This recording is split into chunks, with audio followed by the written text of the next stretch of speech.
کیا آپ سجدہ تلاوت کی صحیح دعا جانتے ہیں؟ اکثر لوگ یہاں غلطی کر دیتے ہیں۔ جب قرآن پاک میں سجدہ کی آیت آئے تو فوراً سجدہ کرنا سنت ہے، اسے سجدہ تلاوت کہتے ہیں۔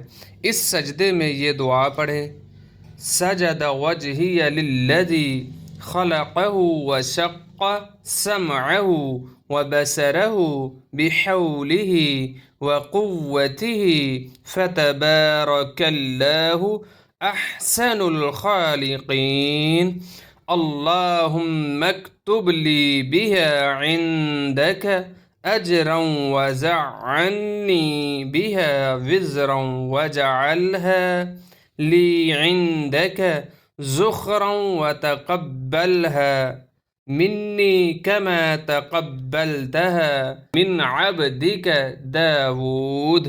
سجدہ تلاوت میں وہی طریقہ ہوتا ہے جو نماز کے سجدے کا ہوتا ہے۔ باوضو ہونا بہتر ہے، قبلہ رخ ہونا افضل ہے۔ آج سے جب بھی سجدہ آئے یہ دعا پڑھیں اور دوسروں کو بھی سکھائیں۔